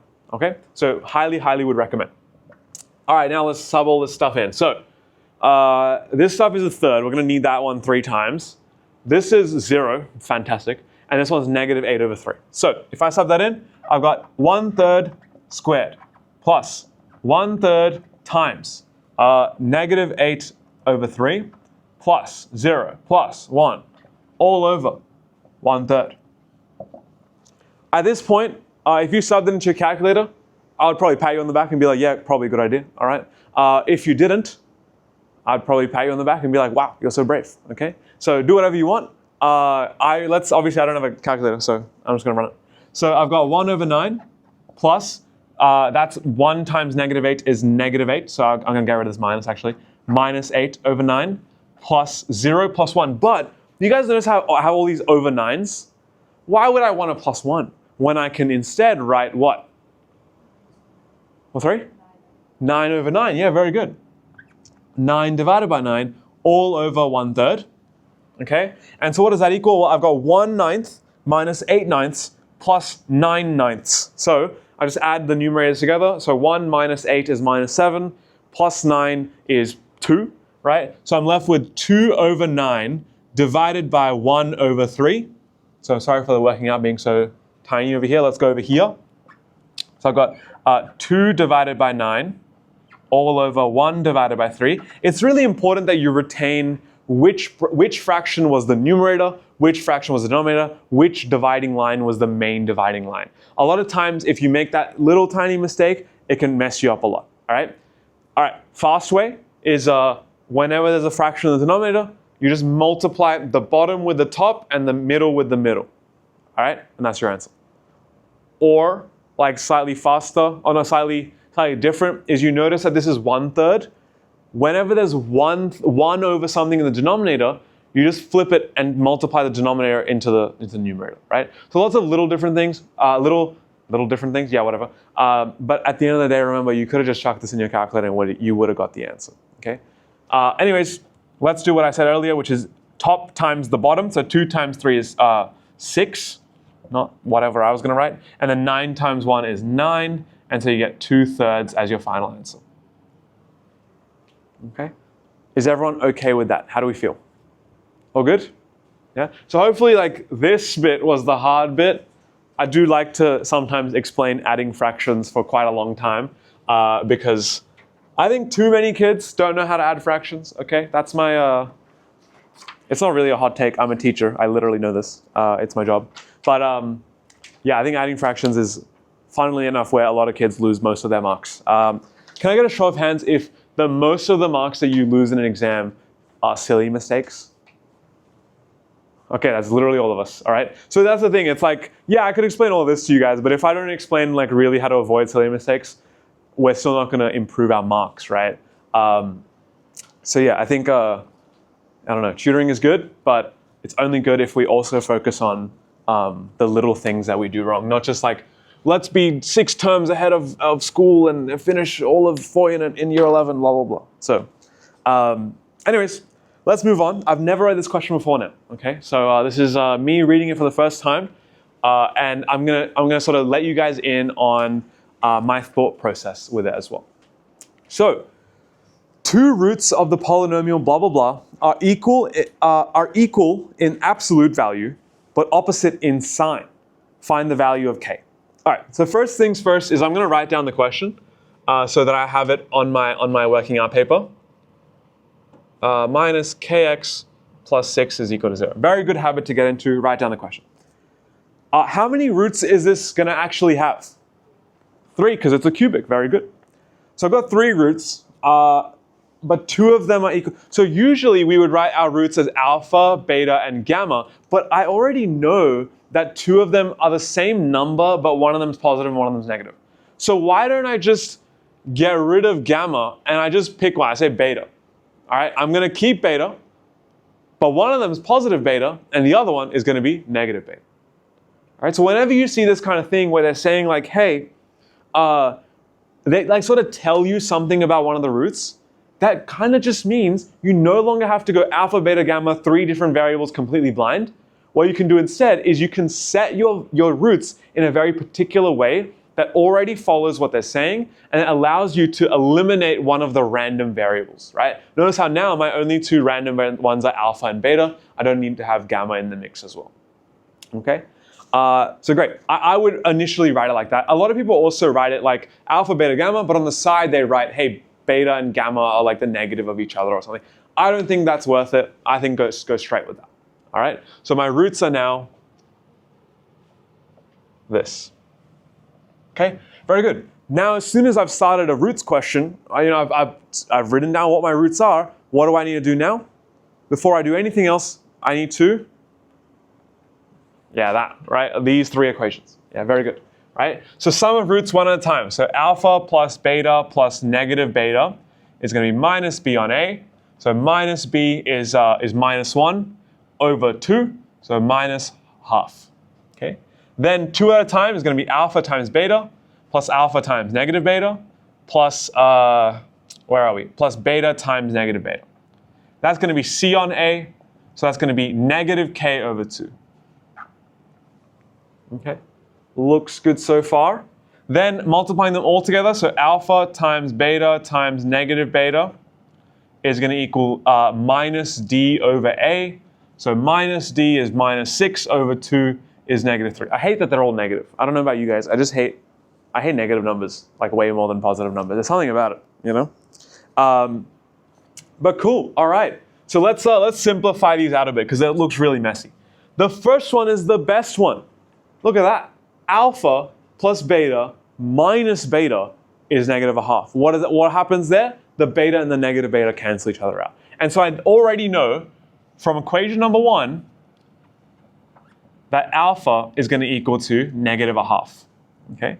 Then what I can do is, by the way, usually whenever you find something out in equation 1, I tend to find that equation number 3 is the best place to look next because it's the simplest one. It's just they're all multiplying each other. Whereas equation 2 is like, you got this thing and then this thing and then this thing. And I just find it really annoying. And so I'm going to use equation number 3. But you know what's going to happen? Is equation number 3 has nothing to do with k. And so I would have done that and I would have got something and that wouldn't have helped me. I'm going to do it anyway, all right? Because that's what I would have done, all right? So let's go with equation number 3. So in equation number 3, I would have got alpha times beta times negative beta is negative beta squared. All right, that's all equal to negative 3. And so then I know that alpha beta squared is equal to 3. I already know that alpha is negative a half. So I get negative a half times beta squared is equal to 3. If I times the 2 on both sides and negative 1 on both sides, I get beta squared is equal to, I feel like I've made a mistake.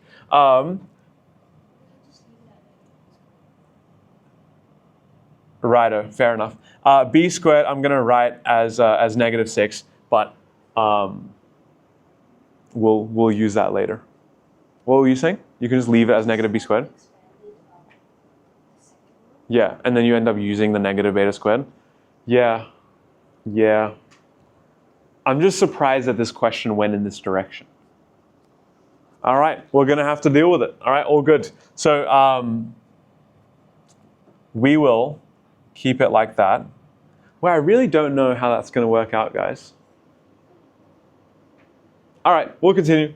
See what happens. Step 4. Oh, sorry. No, back to 2. Oops. So back to 2 here, I've got alpha beta, then minus alpha beta. Oh, I see what's happened. Minus beta squared is equal to minus k on 2. Yeah, cool. I guess the question worked out, but I don't like this question. Yes?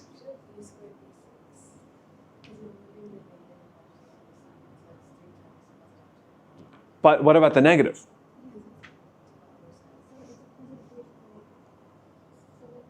So here we've got in this equation, right? It's really, if I rewrite it, it's negative beta squared over 2 is equal to 3, right? Times the sides by 2, I get negative beta squared is equal to 6. And then I move the negative to the other side, beta squared is equal to negative, right? Yeah? Agreed? But you know what? Keep it like that as well. That's what you were saying, right, Irene? Keep it like that. All good. It works out. So in this one, what really is useful is that those two cancel out, and you're going to get negative beta squared is equal to negative k on 2, and negative beta squared we know is 6. So 6 is equal to negative k on 2. What number do you have to divide by 2 and multiply by -1 to get 6? You get k is equal to negative 12. Agreed? Whoa, sorry. K is equal to negative 12. Yeah? Great. Awesome. Yeah, that's cool. It's cool that it cancels out, but I don't like that. I don't like that there was because you guys know what I mean when I say beta squared is equal to -6. That feels wrong in a year 11 capacity. Square numbers cannot be negative, right? But you guys are all going to do 4 unit next year, right? At the end of this year. So it's going to be okay, right? You guys will know how to do that. Literally week 1. Oh, I guess, okay, this is working on the assumption that you guys go here, but I'm teaching you, so I'm pretending that you already go to Mathologists. Right now, I'm actually writing our 4 unit course for term 4 this year. So if you guys are keen, wait, no, term 3, oh my God, term 3 this year, it starts in term 3. Because 4 unit actually starts in term 4 because you guys are year 12 at the end of this year. But we don't want to start, on time, we want to start a term early. So literally in, what is that? It's week 9 of basically now. So 1 term and 3 weeks. If you guys stick around and join 4 unit, which you all should, you'll know how to do that. Okay, which is cool. I think that's exciting. All right. Let's do the next question. So question number 15. Okay. I don't know if I have enough room to do this one, but it should be fine. Find the roots of the following polynomial, blah blah blah, given that one root is the difference between the other 2 roots. All right, so basically the same exact question, isn't it? But just they've given you a different set of rules for your roots. Okay, so again, write down the question in your working out.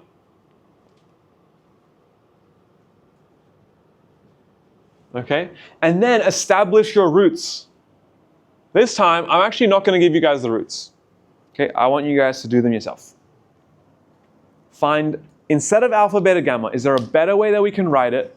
So instead of alpha, beta, gamma, find another way to write your 3 different roots, because it's a cubic, so it has 3 roots. Find another way to write your roots such that one of them is the difference of the other 2. If you're not sure, you can chuck up your hand, whatever you guessed, chuck up your hand, and I'll come verify if you got it right. Yeah, okay, cool. So alpha, beta. For now, I'm going to say that the 3rd root is simply just alpha minus beta. Here's one way you can, don't cross it out though, because I respect that, right? But what you can do is you can actually just decide by yourself that alpha is bigger than beta, and now you're chill, right? Yeah. And whenever you give your answer, you'll just remember in your answer to say that alpha is the bigger one and beta is the smaller one, and that's it. Yeah. And now we've guaranteed that the difference between them is also positive. So we've satisfied the constraint that you were working with, satisfied the constraint the question's given us, all good. And because there's no absolute value, it's a lot easier to work with, right? I feel like absolute values are so annoying. Like you just can't break them up easily.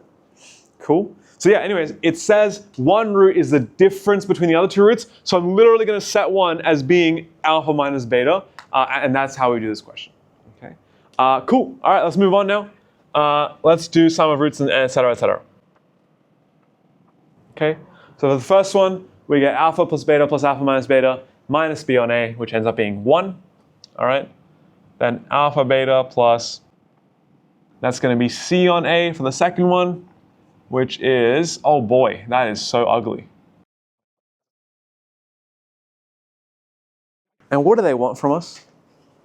Find the roots. So you just got to figure them out. All right. Well, look, simultaneous equations. How many simultaneous equations do you usually need to figure out two unknown variables? Two simultaneous equations. So I'm hoping I can just completely ignore this middle one. Yeah, because that's ugly. I don't want to expand that, okay? No offense to it, but let's just go with the first one. So here, from equation number 1, this is equation number 2, this is equation number 3. From 1, I know that if I expand that, the betas are going to cancel each other out, and I just get 2 alpha is equal to 1, and therefore alpha is equal to a half. Very good. Now that I've already got that, it's very, very easy to just go straight to number 3 and say number 3 says that alpha beta times alpha minus beta is equal to minus 15 on 4. You can expand it, then sub in alpha. You can sub in alpha, then expand it. Honestly, it doesn't matter. Let me expand it first. So I get alpha squared beta minus alpha beta squared is negative 15 over 4. If I sub in alpha, that was a half from earlier. I get a half squared beta minus, oh boy, this is gonna be not good. Whatever. Okay, let's do it. A half beta squared is equal to negative 15 on 4. What I'm going to do now is I'm going to multiply everything by 4, okay, and move everything to one side. So I get, let's do it slowly and methodically. Don't skip steps. Beta minus 2 beta squared is equal to minus 15. 2 beta squared minus 15. Oh. Minus beta minus 15 is equal to 0. Can someone verify that they got that? Yeah, very good, nice. Now you can factorize. Guys, I've been learning this new way to factorize. Did anyone come here for the 2-unit course thing? The 2-unit, the functions thing review? I know you didn't. We talked about that. No one? You did? Did Michael teach you? Yeah? Dude, he taught me this crazy way to factorize, but it never makes sense in my brain. You know what he does? He goes bang, bang, bang, bang is equal to 0. And then he just fills it in. What? Okay, so I know it's 2 beta and then beta. And then I just sort of stand here for a little bit. And then I'm like, I don't know what to do. So I'm going to say that it's going to be, all right, nobody tell me, all right. It's going to be, there's going to be a 5 and a 3. So let's do 5 and 3. And then let's do minus and plus. Boom. Yeah? Let's go. So that means beta is going to be minus 5 on 2 or 3. All right? And now, what, sorry? Is that it? So that is it, but it's just that like stating that, hey, my alpha was a half, my beta, which one do I pick? Well, remember, it's really good to remember from earlier that we decided that the difference had to be a positive number, right? And so it's not really necessary to do this much detail, but I would say that like, hey, alpha is a half, very good. My beta, let's leave that for a second, but do you remember how alpha minus beta, well, because alpha is bigger than beta, my beta can't be 3, right? Because a half is not bigger than 3. So my beta actually needs to end up being minus 5 on 2. that also satisfies the constraint that a difference should be positive, which is why, you know, we afforded to get rid of those absolute values, but we need to still remember that, hey, it's still got to be positive difference. And so yeah, that perfectly sort of leaves it as a nice little answer and completely low-key unnecessary. You can just sort of put your three numbers, half, negative 2.5, and 3, and move on. But this is like, you know, ultra nice working out. You know you haven't got it wrong. You know all the rules have fallen into place. So it's kind of like verifying you're working at the same time, right? But yeah, totally cool with just quickly write it down and you know.